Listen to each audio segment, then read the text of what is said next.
जीवन का हर अंग जो है वो हमें समझना जरूरी है, उससे हमारा बोध स्पष्ट होता है। हम शब्द तो जानते हैं लेकिन शब्द को समझते नहीं। तो शब्द अपने आप में एक अस्तित्व है।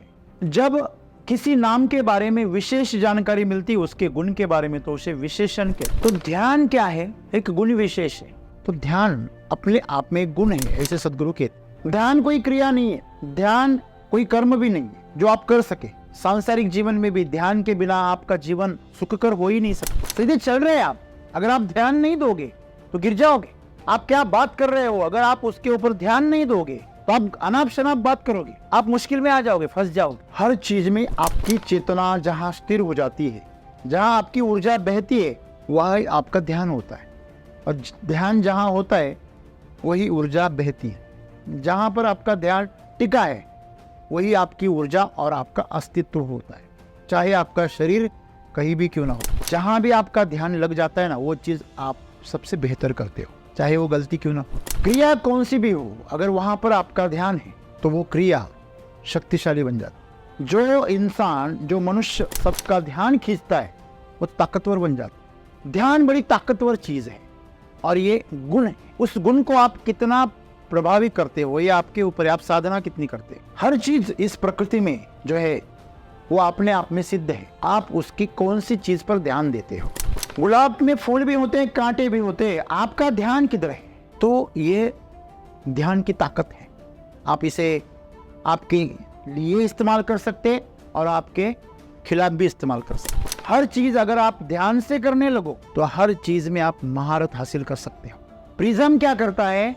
सूरज की रोशनी को 7 रंगों में बांट देता है। एक रोशनी की एक शलाका आती है और बाद में वो फैल जाती है। तो ध्यान बिल्कुल उल्टा है, 7 रंगों को एक में समेट लेता है। जहां जहां ऊर्जा का केंद्र है आपके शरीर में, और सबको एक सीध में लाता है। आपकी जो ऊर्जा है वो सीधे पहुंचती है सहस्रार। ध्यान हटाने के लिए नशा किया जाता है, ये हमेशा याद रखो। ये प्रकृति की शक्ति आपको मिली है। आपका ध्यान बहुत जरूरी है, जिस जगह पे टिकेगा वो शक्तिशाली हो जाता है। ध्यान कोई और नहीं है कि जो बैठे और राम राम जप रहे, वो भी है लेकिन वो एक रास्ता है वो गुण साधने का। तो नशा ही इसलिए किया जाता है कि हमारा ध्यान हटे, हमारी तकलीफों से, हमारे विचारों से जो हमें चुभ रहे, हमारी टेंशन से, तान तनाव से, शरीर की वेदनाओं से हमें छुटकारा चाहिए, वहां से ध्यान हटाना चाहिए। अरे अगर आप शराब अगर हटा सकती है, एक छोटी सी बोतल में जो पानी है वो अगर कोई केमिकल अगर आपको इतना आपको सहायता दे सकता है कि आपको हटा सकता है, आपको पता है कि इस पेन को, इस दर्द को हमारे दिमाग से काटा जा सकता है, तो आप जागरूक रहकर क्यों नहीं काट सकते? ध्यान देने का जो हमारा गुण है उसको हम जितना जागरूक करेंगे, जितना उसको हम प्रभावित करेंगे, उतना हमारा जीवन शक्तिशाली बन जाए, उतनी हमारे अंदर जगदम्बा माँ प्रकट होने लगे। सतगुरु यही चाहते हैं कि आप उस ध्यान को किसी काम की तरह ना देखो। ये एक गुण है, उसी गुण की तरह आपके अंदर विकसित करो, तो आप जो भी करोगे सबसे बेहतर करो।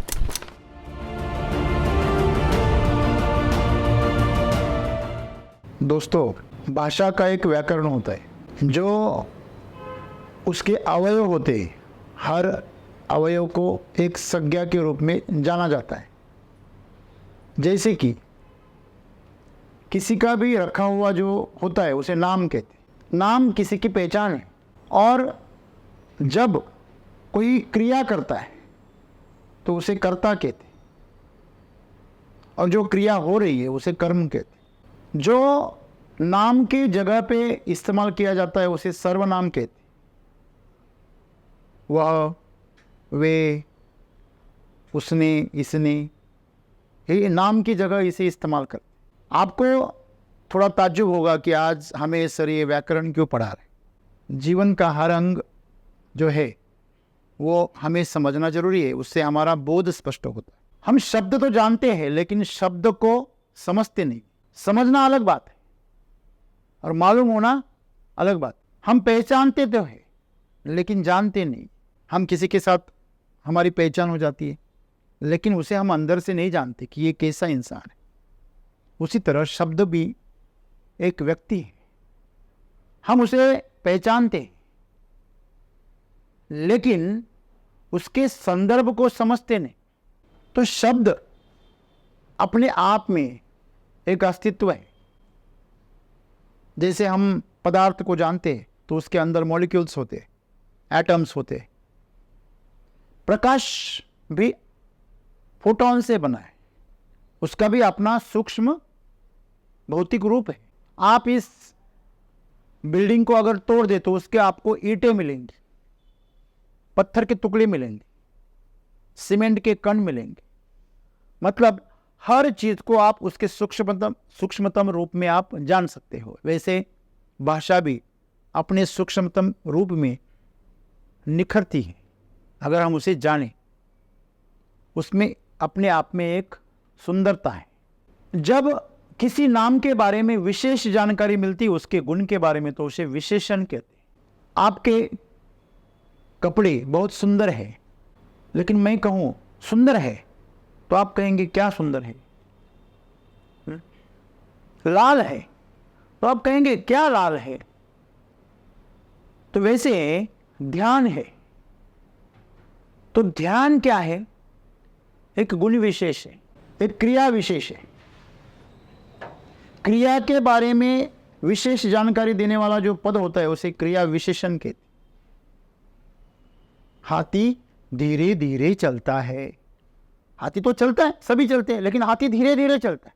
बाज ऊंचा उड़ता है, ऊंचा। उसकी क्रिया के बारे में अधिक जानकारी हमें मिली।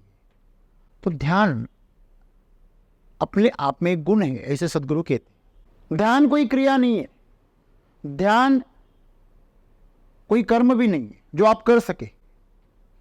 लेकिन बहुत सारे गुरु आज ध्यान सिखा रहे, एक कर्म की भांति। तो सद्गुरु वही बता रहे कि ध्यान कोई कर्म नहीं है। जैसे ईश्वर ऊर्जा है, ईश्वर कोई पत्थर नहीं, ईश्वर कोई दरगाह नहीं, ईश्वर एक तत्व है, वो उसके अंदर समाया है।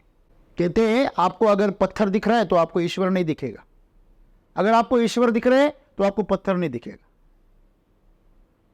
वैसे शब्द में आपको अगर उसका सार समझ में आया तो आपको शब्द नहीं दिखेगा, आपको सार समझ में आएगा।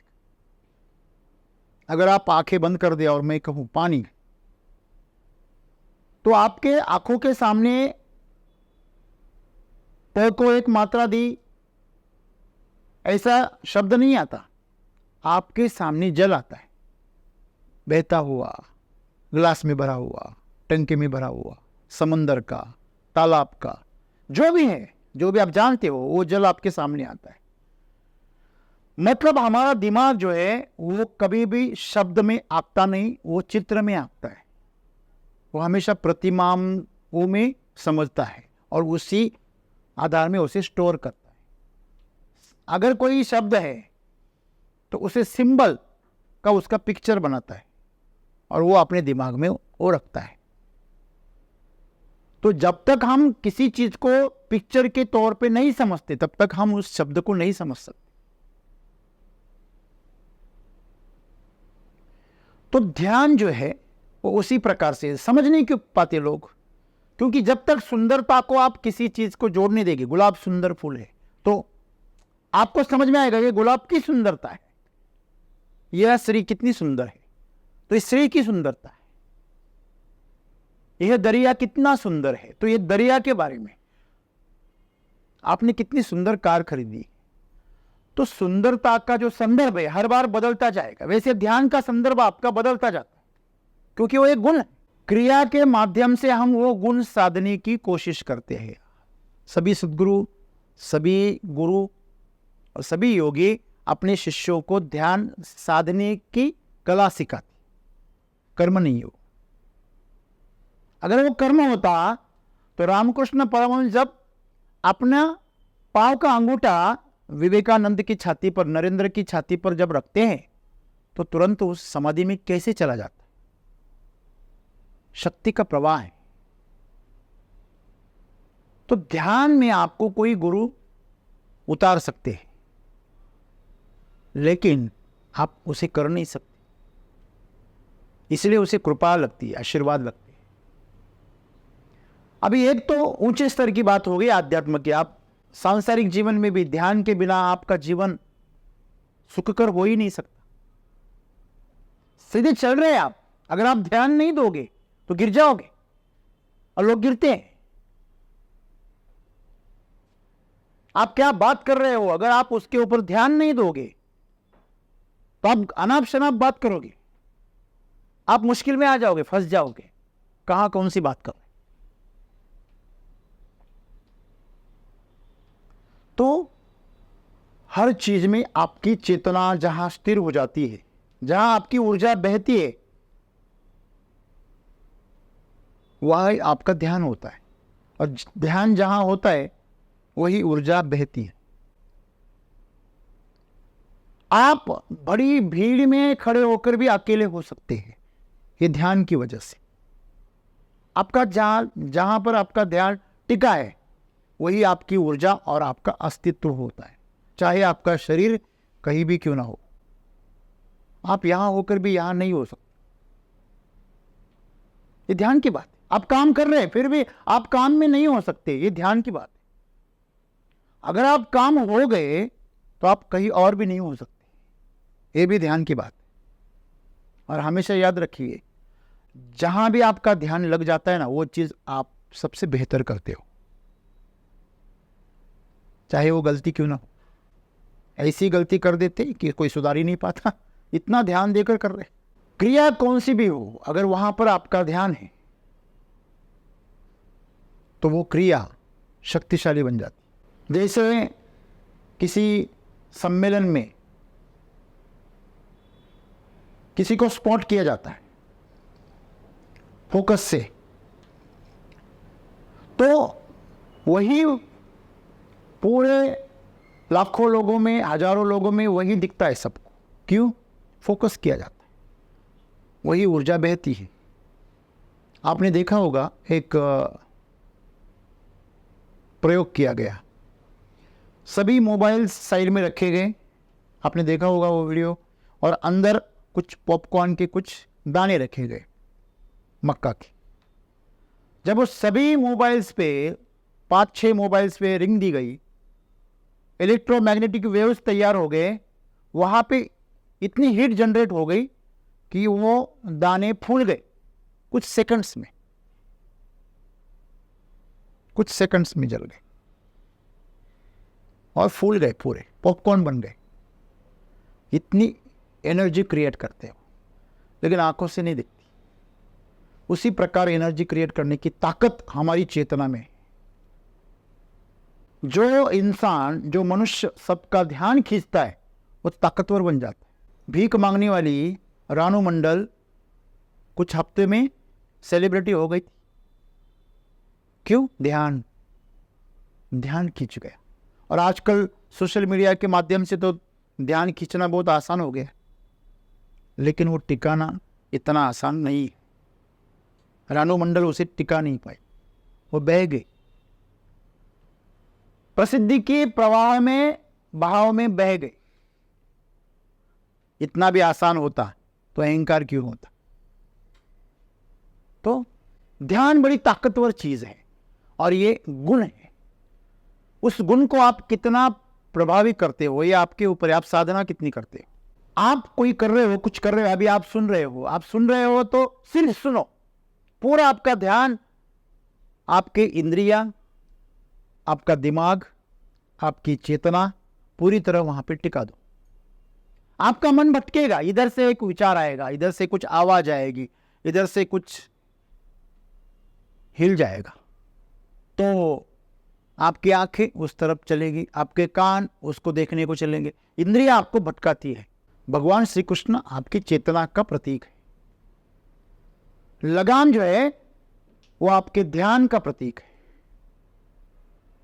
मन का प्रतीक है। जितना आप खींचोगे उतना आपके नियंत्रण में रहोगे, उतना ढील छोड़ोगे उतना वो दौड़ते चले जाए। तो पीछे बैठे आप हैं, तो आपका क्या हश्र होगा ये आपके सारथी तय करेगा, आपके घोड़े तय करेंगे। आपका टांगा पलटी हो गया या नहीं होगा वो उसके ऊपर है। टांगे वाला कौन है और घोड़े कौन से है, घोड़े कौन सी दिशा में जा रहे हैं, कौन से रास्ते पर जा रहे हैं, और ये सब अगर आपका ध्यान है तो आप सारथी को इशारा करोगे, सारथी रथ रोको, सारथी रथ मोड़ो, तो वो सारथी उन घोड़ों को नियंत्रित करेगा। तो सारथी जो है वो बुद्धि है, आपकी चेतना है। तो इसी प्रकार ध्यान जो है वो आपका डायरेक्टर है। जहां भी आप ध्यान रखोगे वो जो चीज है वो ताकतवर बन जाती है। अगर आपने किसी की गलतियों पर ध्यान दे दिया तो आपको वो गलत इंसान नजर आएगा। आपने अगर किसी के अच्छे गुणों पर ध्यान दे दिया तो वो आपको वो इंसान पसंद आने लगेगा।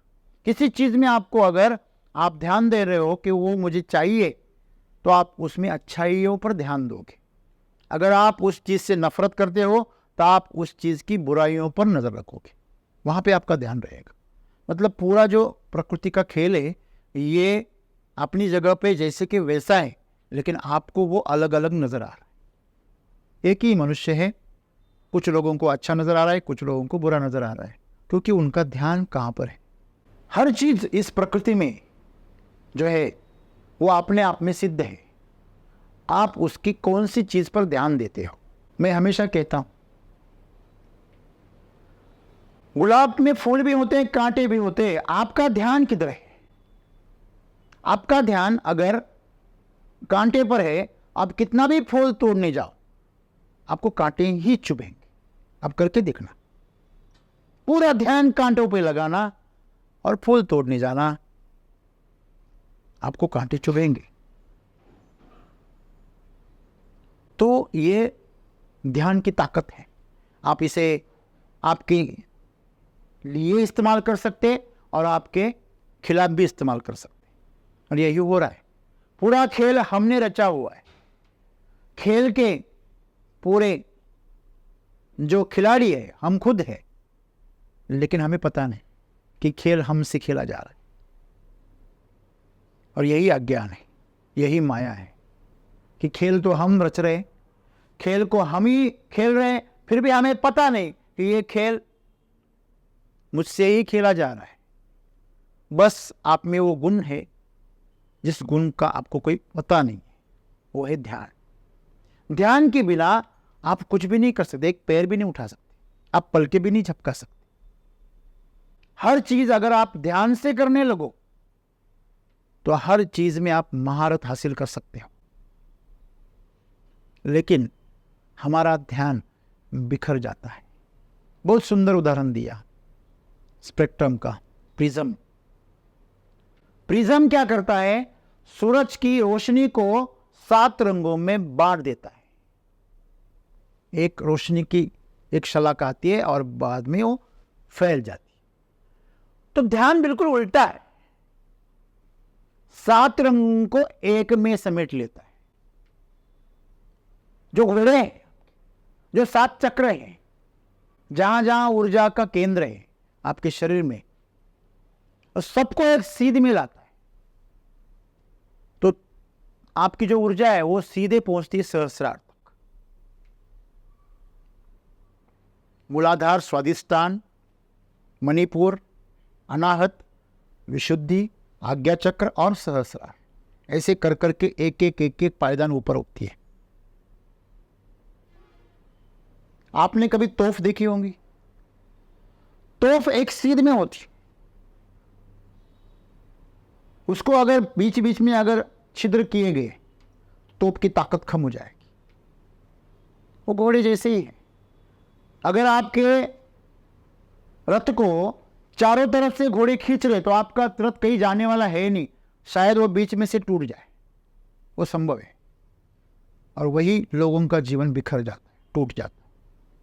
तो इन इंद्रियों को अगर एक साथ जोड़ना है तो इंद्रियों को जोड़ नहीं सकते आप, लेकिन मन को पकड़ सकते। वही इंद्रियों को उकसाता है, वही इंद्रियों को ताकत देता है, वही इंद्रियों को फुसलाता है, आगे दौड़ने के लिए प्रेरित करता है। वही उलझाए रहता है, वही तो शराब पिलाता है इंद्रियों को, भोग की शराब, वासना की शराब, कामनाओं की शराब। तो यही हमें सीखना है आपको पता है ध्यान हटाने के लिए नशा किया जाता है, ये हमेशा याद रखिए। ध्यान ना टिके, जब हम गलती करते हैं तो बार बार हमारा ध्यान हमारी गलती पर जाता है, तो हमारे अंदर गिल्ट पैदा होता है, अपराध भाव पैदा होता है जो हमें चुभता है। तो जब वो अपराध भाव से आप दुखी हो जाते हो तो उससे छुटकारा पाने के लिए, आपका ध्यान हटाने के लिए, जब आपको पेन होता है ना, कि जख्म होता है, कोई सिरदर्द होता है, कुछ भी पेन होता है शरीर में, तो आप पेन किलर लेते क्यों है? क्योंकि ध्यान हटाना है। अगर आप पेन किलर का सहारा लेके ध्यान हटाने लगोगे तो आपके पास जो शक्ति है प्रकृति की वो खत्म हो जाएगी, धीरे धीरे क्षीण हो जाएगी। तो वही है, ये प्रकृति की शक्ति आपको मिली है। आपका ध्यान बहुत जरूरी है, जिस जगह पे टिकेगा वो शक्तिशाली हो जाती। इसलिए तो रास्ते पे लिखा होता है, हटा ध्यान गई जान। वही ध्यान है। ध्यान कोई और नहीं है कि जो बैठे और राम राम जप रहे, वो भी है, लेकिन वो एक रास्ता है, वो गुण साधने का। तो हमारे अंदर इस गुण को अगर प्रभावित करना है तो हमें साधना पड़ेगा उसको। हम जो भी कर रहे हैं वहाँ पे उसको खींच के लाना पड़ेगा। हमारा मन भटकता है, यहाँ से वहाँ, वहाँ से यहाँ, विचार भटकते हैं, इंद्रियां भटकती है, तो उनको पकड़ के रखना है। तो उसको पकड़ के रखने का जो एक क्रिया होती है, विधि होती है, उसे साधना कहते हैं। किसी भी कौशल को पाना है आपको तो क्या करना पड़ता है? अभ्यास करना करता है। कोई तीरंदाज जब निशाना लगाता है तो बार बार बार बार निशाना लगाता है। क्यों? कोई अगर बंदूकधारी अगर निशाना सीखता है तो उसका अभ्यास करता है, और अभ्यास से वो गुण प्राप्त करता है। तो ध्यान हमारे अंदर प्रकृति का दिया हुआ गुण है, बस आप उसे साध रहे कि नहीं, बस इतनी सी बात है। आपका ध्यान हमेशा बटा हुआ है। अगर आपको तोप से गोले को लंबा लेके जाना है तो आपको उसे पूरा पैक रखना पड़ेगा, पीछे से बंद करना पड़ेगा, कहीं भी छेद नहीं चलेगा। तो इंद्रियां जो है उनको अगर आपको पकड़ना है तो आप ध्यान के माध्यम से पकड़ सकते हैं। जहां भी आप जो भी कर रहे हैं उसके ऊपर पूरा ध्यान दो, पूरा लक्ष्य दो। जब आपको क्रोध आता है तो कहा जाता है कि आप खुद को रबर बैंड से झटका दो या आप 100 तक गिनो। ये क्या बात है? ये तो बचपना है। पर लेकिन क्यों करते? क्योंकि हमें जो ऊर्जा हमारी क्रोध पर जा रही है उस ऊर्जा का ध्यान हटाना है और उस ऊर्जा को डाइवर्ट करना है। बस इतनी सी बात है। आपकी चेतना जहां भी जाती है उसको शक्तिशाली बना देती है, और चेतना का जाने का जो दिशा है, मार्ग है, वो ध्यान बनाता है। तो ध्यान हम दे ही रहे, बस अनजाने में दे रहे।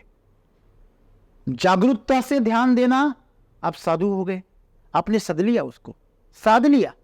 ध्यान को जिसने साध लिया वो साधु हो गए, और जो ध्यान को नहीं साध सका वो असाधु हो गए। और आज आपको हर जगह पे असाधु मिलेंगे। जी तो रहे साधने के लिए, लेकिन गंवार है, कुछ हाथ में नहीं है, रेत है, कितनी दबाने जाओ उतनी निकल जाती। तो जीवन ऐसे ही निकल जाता है। आपके पास जीवन है, उस पर ध्यान दो, और जब आप उस पर ध्यान दोगे कि अरे मेरा जीवन कितना सुंदर है। हाथी था एक, और उसका जो महावत था वो पियक्कड़ था। एक बार उसने मजाक मजाक में उसको थोड़ा सी शराब पानी में मिलाकर पिलाई। धीरे धीरे वो शराब की मात्रा को बढ़ती गया, और कुछ महीने बाद वो हाथी पियक्कड़ हो गया। मैं आपको घटी हुई घटना बता रहा हूं। एक दिन उस महावत ने उसे शराब नहीं पिलाई, तो उसके शराब पीने का वक्त हो गया। उसने इंतजार किया, वो गुस्से में आ गया और उसने उस महावत के घर को गिरा दी। उसने जो गवर्नमेंट का विभाग होता है पशु का ख्याल रखने वाला, उनको उन्होंने आमंत्रित किया, वो उसे पकड़ के लेके गए, प्राणी संग्रहालय में उसको रखा गया और उसकी शराब की नशा छुड़वाई गई। आपको पता है कैसे छुड़वाई गई? जिस मात्रा में उसने शराब को बढ़ाते गया, उसी मात्रा में उन्होंने उसको शराब को घटाते गए और 6 महीने बाद उसकी शराब छूट गई। अगर हाथी पर इतना असर होता है तो इंसान पर कितना होगा, आप सोचना। तो नशा ही इसलिए किया जाता है कि हमारा ध्यान हटे, हमारी तकलीफों से, हमारे विचारों से जो हमें चुभ रहे, हमारी टेंशन से, तान तनाव से, शरीर की वेदनाओं से हमें छुटकारा चाहिए, वहां से ध्यान हटाना चाहिए। अरे अगर आप शराब अगर हटा सकती है, एक छोटी सी बोतल में जो पानी है वो अगर कोई केमिकल अगर आपको इतना आपको सहायता दे सकता है कि आपको हटा सकता है, आपको पता है कि इस पेन को, इस दर्द को हमारे दिमाग से काटा जा सकता है, तो आप जागरूक रहकर क्यों नहीं काट सकते? अगर मुझे सर दर्द हुआ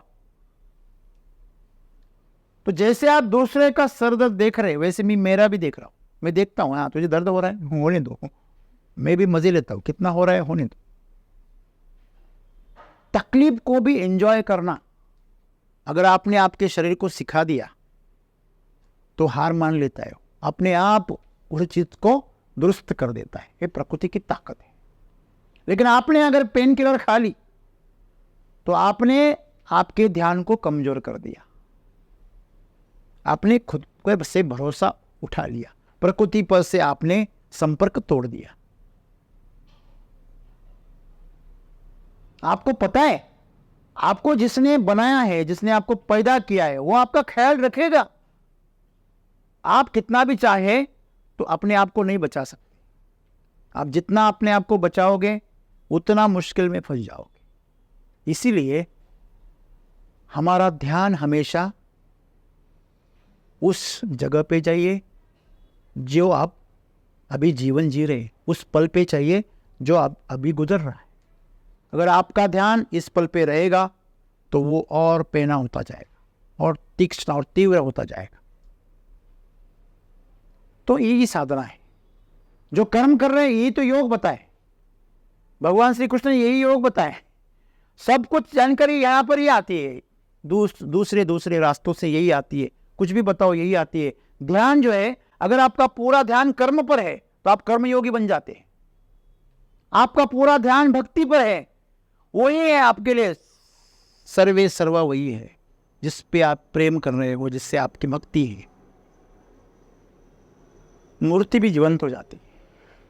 ये मूर्ति की ताकत नहीं है, आपकी ताकत है। आप कब जानोगे?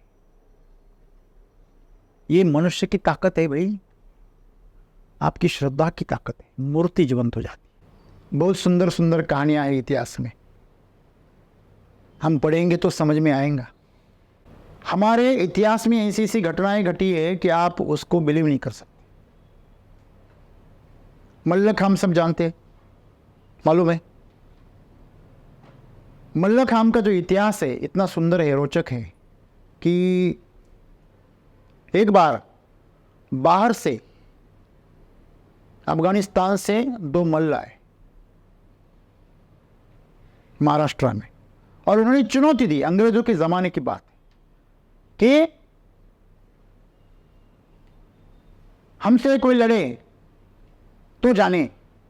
और ऐसे थे 6 और 7 फीट एकदम लंबे चौड़े, और अपने लोग उनके सामने बौने नजर आते थे।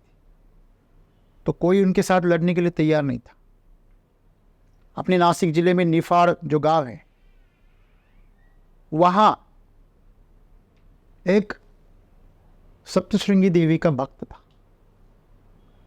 और ऐसे ही था वो, मतलब इतना बड़ा मल्ल वगैरह ऐसा था ऐसा नहीं।